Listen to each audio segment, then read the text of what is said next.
That big house you keep wanting, God put it in your head because that's what God got for you. That promotion on the job you keep imagining, that's what God put in your head because that's what he got for you. When you keep dreaming of taking a summer vacation somewhere, that's because that's what God got for you. When you dream of retiring one day, having retirement income, it's in your imagination because God put it there, because that's a coming attraction that God has for you. That's what your imagination is. You've been tripping. See, why it's so quiet in here now? Why? Did you realize you've been tripping? You know how many times you done wrote your imagination off? You know the danger about your imagination? You tell it to the wrong people.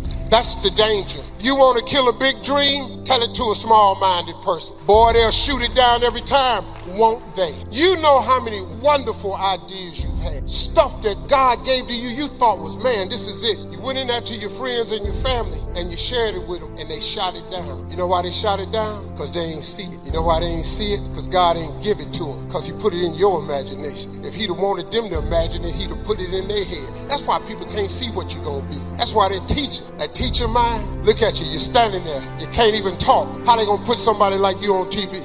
Well, lady, what you didn't know was I wasn't going to stutter forever. You didn't know God was going to get me over the stuttering, did you? You didn't see it. Because nobody else from 112th Street ever been on TV. You ain't think I'd be the first. You know why? Because you ain't see it. But God didn't put me being on TV in her head. He put it in my head. I was just dumb enough to think it could happen. When you going to get dumb enough to think that your imagination is real? If I was you, I'd hurry up and get that stupid. I really would. But some of y'all so smart. You got so many degrees. You can run so fast. Oh, I'm going to be Usain Bolt. No, you're not. Chances of you being Usain Bolt. And to quit imagining stuff that really ain't real. Let's hold it. Because in that same class, my best friend Lonnie Cotton wrote on the paper at 10, he wanted to be a doctor. I knew at 10, this was an impossibility. Lonnie can't even read. When we in the reading group, he started a fight so he can get thrown out to the principal's office. Lonnie can't read. What doctor you know can't read? I knew Lonnie wasn't going to be no doctor when he said that. I knew he was just writing stuff on the paper. But what you want to write on your paper is what you gifted at. What are you gifted at? What is the thing that you do the absolute best with the least amount of effort? That's your gift. That's what ought to be on paper. God has been using your imagination to show you your gift. Now I probably shouldn't say this in here, but I'm probably saying like, I ain't probably ever coming back no way, so whatever. I'm pretty sure I done said something to offend somebody today. I know I do because I talk like this. Just me talking as open as I do. So I ain't got no paper. I ain't got nothing. I talk from my heart. I told Pastor, we was talking the other day. They asked me last night. They came over to meet with me. I didn't know he was pastor nothing. I'm outside, had a cigar and a drink. The pastor came over, nice guy. And the lady said, what are you going to talk about tomorrow? I said, I don't know. She said, you do know the speech is tomorrow at 12. It's 8:30. I got a cigar. And I don't know what I'm going to talk about. She said, how do you make preparation? I said, before I walk out, and I told her, I said, I pray. I ask God what to go tell the people. I come out here without the paper. And I tell you what God told me to tell you. Now, I told you before I started talking that I'm an entry-level Christian. That's just in case I slip up and say ass or something. I told y'all that before I started. I opened it up. Didn't I say that? Because I know once I get to flowing, I can't watch what I'm doing. I'm just going to talk like I talk. You know, I've been put off a lot of stuff. Like I said a minute ago, I'm probably not coming back. I don't appreciate him talking about the Lord that much. Well, okay, well, don't have me back. I didn't like the jokes. We're here for motivation. I didn't like the jokes. Well, okay, whatever. I'm telling you, somebody going to find something wrong with it. Somebody always finds something wrong with what you're doing, even if it's okay. Somebody always. Man, don't you know I'm used to that? Go on social media right now. They dogging me about something. But you know what? It don't matter what they say, because what they say don't matter. Who is these people talking about me? Don't none of them people that's talking about me ever met me. They thumb game, sitting up somewhere in their little broke-ass life, sitting up somewhere.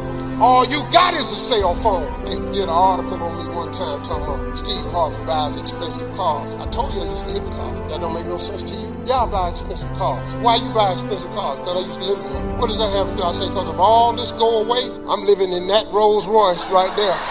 Man, I still have a hood mentality. You remember I told you a minute ago, don't try to change yourself, because you ain't got to change. You know God gonna work with you just the way you are. Somebody say, well, if you're gonna mention God, you need to stop all these jokes. This is what I do. I tell jokes. I tell jokes for a living. How much money I done made telling jokes. I told the dude when he hired me, I use humor because I hold people's attention with humor. See, Bill Cosby told me, okay, probably shouldn't have said that. I'm gonna have to get another mentor.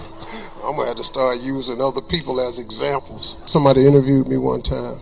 Saw a picture with me and Bill Cosby. Bill Cosby got my sons in Morehouse. This lady said, "You're still friends? How could you be friends with Bill Cosby?" I said, "Because we was friends." "How could you be friends with a man like that?" "I ain't know none of this. What is you talking to me for? I got the news when you got the news. He ain't never saying nothing to me about this. I had never heard of this." "Well, are you still friends with him?" I said, "Yeah." I find that despicable. I stopped and I said, "Man, can I ask you something? You ain't got no friends ever done something real messed up?" My brother did something real messed up one time. He's still my brother. Still went on there to see him. I got friends that done something messed up. I got a partner in jail doing 3 life sentences. Still holler at him. He called me the other day. I'm waiting on him. "You have a collect call from state penitentiary." I didn't hear that. "Steve, what's up?" I said, "Man, what's happening?" "Man, it's me, dog." I said, "Man, what's happening? You out?" He said, "No." I said, "What you calling me on?" "I got a cell phone." Click. "I gotta hang this phone up, because when they find that cell phone, they can't trace numbers and all of a sudden Steve Harvey numbers show up. I can't talk to this fool in here doing 3 life sentences with no damn cell phone. I had to change my number." "Man, you got to be crazy. You can't call me. You're doing 3 life sentences. I'm famous. I can't be talking to you." Then he gonna call my other partner. "Man, I can't believe Steve hung up on me." What is it that you can't believe? So yeah, Bill Cosby was still my friend, but he taught me something. He said, "Steve, when you have the ability to make people laugh, you have their undivided attention." He said, "Once you have their undivided attention, you can slide them messages, but you gotta be smart with the messages you slide." So I decided once I got out of comedy, what message could I slide them and still do my comedy? What better message than faith and hope? While you sitting in this room trying to get to the next level, listen to me. There will be no more levels for you unless you get to the next level of your faith. There ain't no more levels for you, partner. You where you at. But listen to me. Quit. You know why I didn't want to be a person of faith? Because I was afraid that God was going to have me doing something that I didn't want to do. I didn't want to go knocking on doors. Jesus loves you. People hiding behind couches, treating me like I'm a Jehovah's Witness. You know how they do. Ding dong. I got the beating of my life. My mama said it's Saturday morning between 10 and 2. Now, you know they come by and ring the doorbell? Don't go to that door. 12 o'clock, ding dong. "Hello, is your mama here?" "Wait a minute. Mama, it's the people at the door." "Didn't I tell your black ass not to go to that door?" "What is you going to the door for? Who is at the door?" "Them people with them Bibles." Pow! "I'm not here, and I told you not to tell nobody I was here." My mama say she not here. Boy, that's so stupid. So I was afraid of becoming an outward man of faith because I didn't want God to make me do something that he wanted me to do. Thank you for watching our video. Check out our other motivational videos that will help you turn your life in positive direction.